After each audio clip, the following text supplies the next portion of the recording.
여러분 반갑습니다. 제가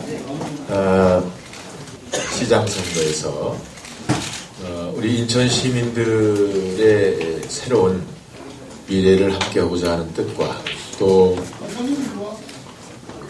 우리 나라에서도 내년에 그 지자체 선거는 대단히 큰 의미가 있습니다. 존경하는 시민 여러분, 저는 지난 3년 반 여러분 곁을 떠났다가 이렇게 다시 뵙게 되어 정말 반갑고 기쁘게 생각합니다. 우선 제 불찰과 부덕의 소치로 여러분과 함께 꾸었던 인천의 꿈, 동아시아의 특별한 도시로 만들려던 계획이 중단되게 되었음을 진심으로 송구스럽게 생각합니다. 저는 일만 잘하고 성과만 있으면 평가가 저절로 되리라고 생각하고 소통을 소홀히 했던 점에 대해서 지금도 깊이 반성하고 있습니다. 2002년 취임 초부터 2010년 퇴임 때까지 저는 많은 일을 했지만 시민과 함께 정보를 공유하는 일을 소홀히 했던 것 같습니다.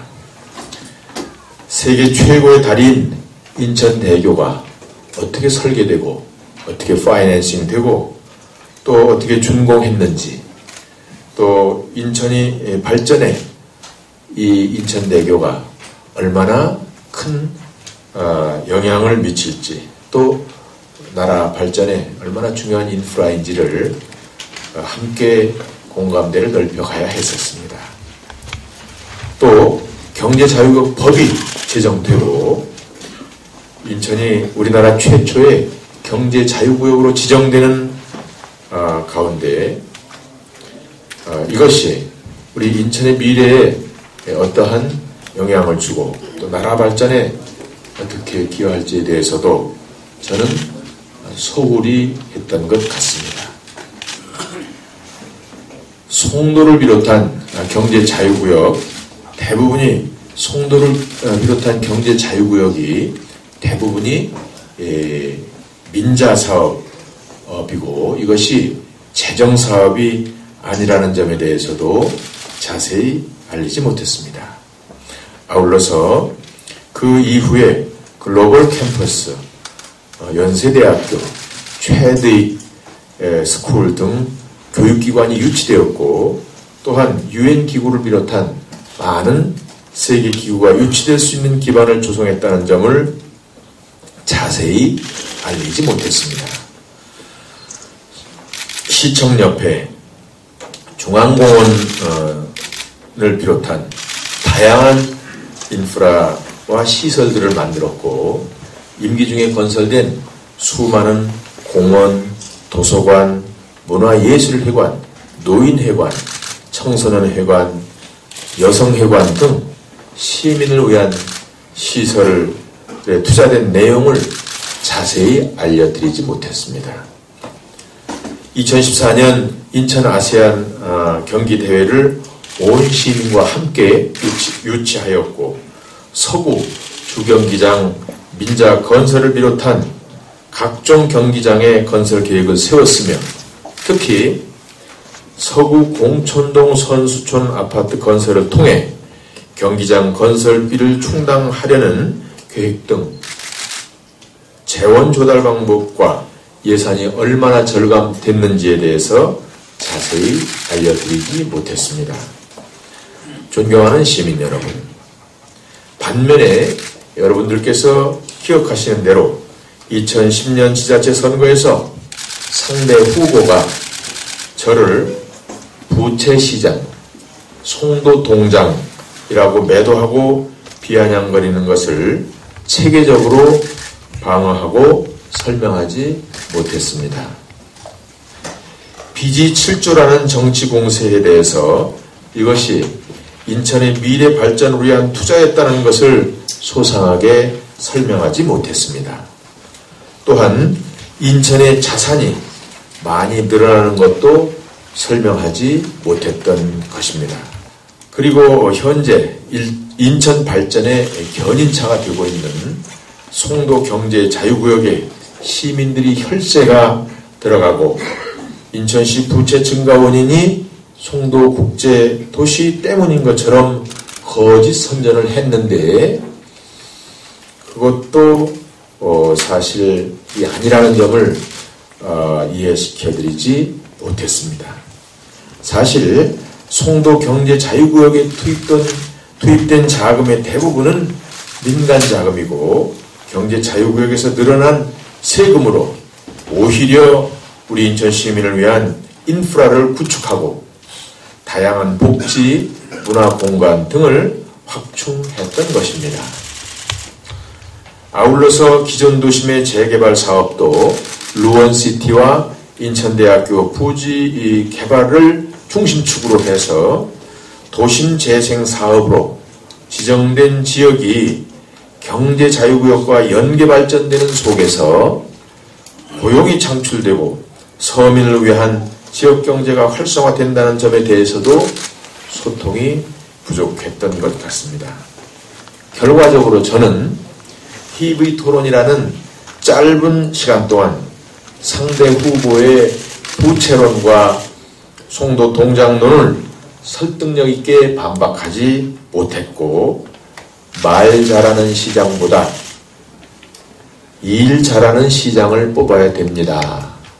또 저 안상수가 안되면 시장이 안되면 우리 인천은 10년 전으로 돌아갈 수도 있습니다. 라는 우려의 말씀을 시민들에 드리는데 그치고 말았다는 것입니다.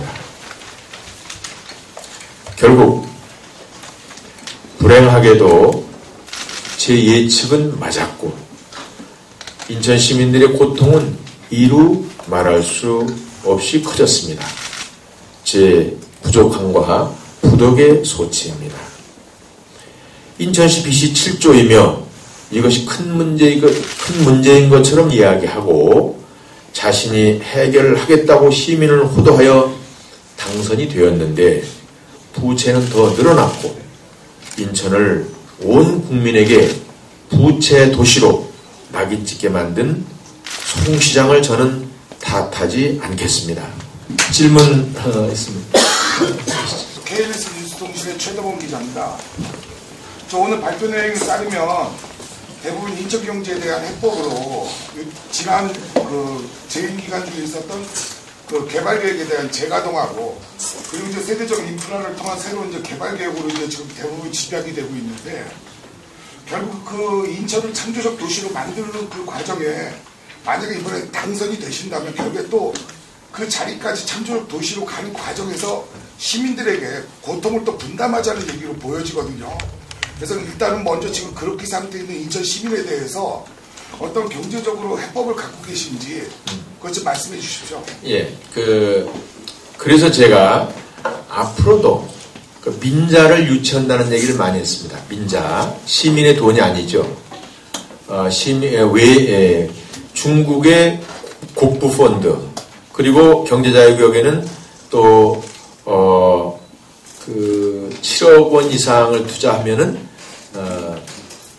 연구 비자를 받는 게 있죠. 그런 거를 활용을 해서 중국이 상당한 어떤 펌핑 마니가 들어오고 그러면서 사실은 국내에도 약 8,900조의 유휴 대기성 자금이 있다는 것입니다.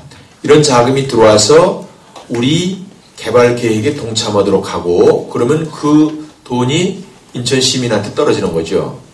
근데 그것은 아무나 해서 되질 않는다는 말씀을 드린 겁니다.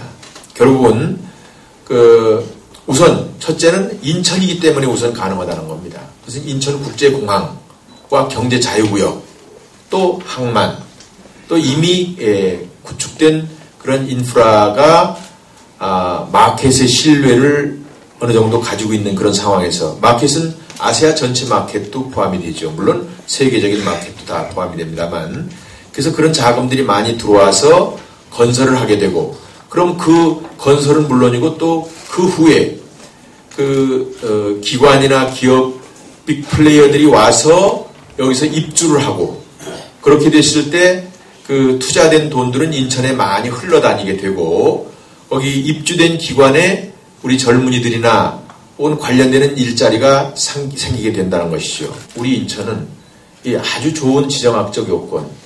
우리 지금 중국은 여전히 7% 8% 성장을 하고 이제 10,000불 이상 소득자가 2억 명 가까이 되고 그 이후에 인도네시아, 베트남, 무슨 말레이시아 이런 데가 계속적으로 경제 성장을 하고 있기 때문에 여기에 여하이 우리가 그런 그 매력적인 투자를 할 수 있는 지역으로 만드느냐 이런 것으로 충분히 저는 저의 리더십으로 설득시키고 가능하다.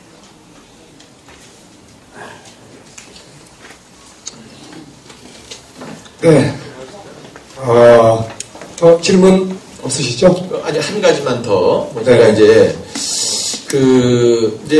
아주 전 국민이 우리 인천이 부채 도시라고 인식이 되어 있어요. 사실 제가, 지난 대선 경선에 이제 나갔죠. 박근혜 대통령하고 이제 경선을 했는데, 제가 무슨 바보도 아니고 제가 나가서 박근혜 대통령을 꺾고 대통령이 되겠다고 생각을 했겠어요. 무슨 근데, 우선은 제가 너무 억울해서, 아니, 이게 도대체 이렇게 잘못 알려질 수가 있나 해가지고 다녔더니 전국을 다녔는데 제가 전국에 40일 동안 다녔는데 미니버스로 다녔는데 5,500km를 달렸더라고. 근데 엊그제 송재효 씨라는 사람이 우리 누리스타의 이제 대표인데 이제 탤런트 아니에요. 박근혜 대통령을 모시고 다닌 게 13,000km였다고 얘기를 하더라고. 근데 나 혼자 다닌 게 5,500km야. 엄청 다닌 거죠. 서울, 부산을 10배 더 다닌 건데. 근데 저 시골에 가도, 인천이 부채 때문에 큰일 났다면서요? 이러는 거야. 이제 부채가 큰일 났다. 도대체 이게 말이 되느냐고. 아니, 부채 있다고 소문이 나면 누가 여기 가서 투자하겠어요? 근데 인천의 부채가 크게 문제가 안 됐고 지금도 해결을 해야 될 수가 있어요.